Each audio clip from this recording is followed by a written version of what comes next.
We're joined live by Dr. Kristian Goulet, Assistant Professor at the University of Ottawa, Faculty of Medicine. Thank you very much for joining us. So let's talk about the implications and benefits of this.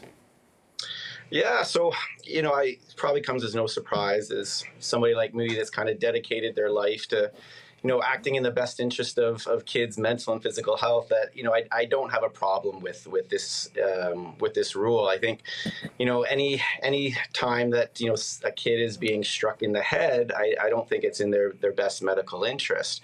I think hockey's it's a weird game in that, I mean, if you punch somebody in the head, on the street, you'll get thrown in jail. But if it's on some painted ice, then yeah, you get 5 minutes in a penalty box. And if you say some mean words, you get an extra 10 minutes. And it doesn't make a lot of sense, from that perspective. But again, like I played junior hockey too, so I've been in the odd fight here and there, and I fought some guys that I didn't want to fight, and I think some people fought me or I fought them that they didn't want to fight back. And there is this kind of this culture in hockey that, and what the other people that are going to be, and there's going to be some very strong opinions on this, that you need the fighting to keep the game safe, right? And I know that having the fear of getting fought was a great deterrent to get away from the cheap hockey plays.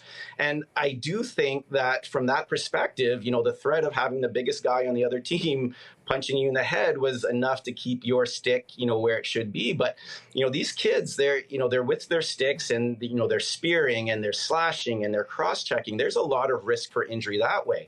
So there needs to be some deterrent there. And I don't think fighting is the best deterrent. I think there's other options for that. And I think that what you would need is to change the culture of hockey first, to really change you can really hate your opponent, but you don't want to try to hurt them, right? I mean, that's the first thing, and that needs to be taught from an early stage.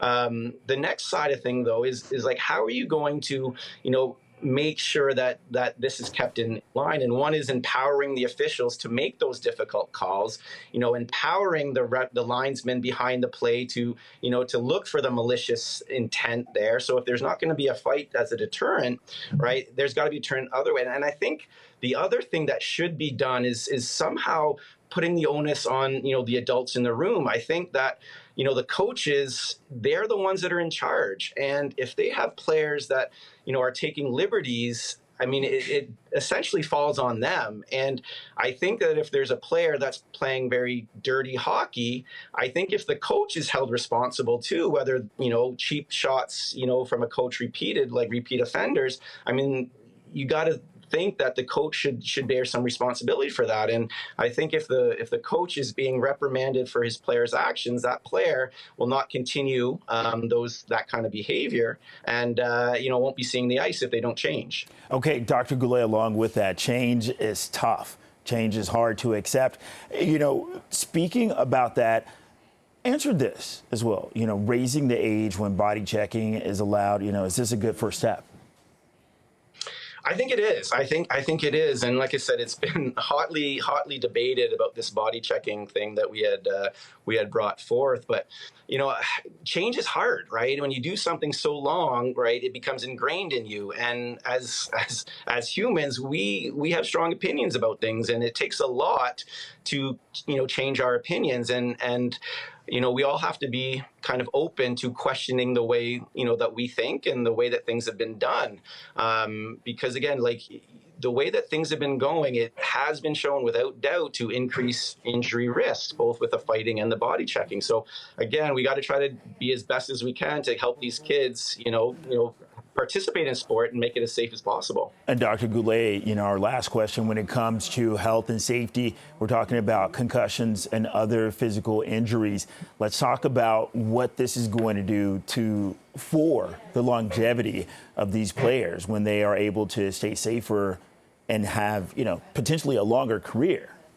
Yeah, absolutely. I mean, I can't tell you how many kids that, have had to stop hockey because of injuries, right? And so it's a great point in that if you can delay the injury risk, it's just like, anything else. The less exposures you have to things that are not good for you, whether it be alcohol or cigarettes or, trauma to your brain, right? The better it is going to be for your long term, and the more sustainable your career is going to be.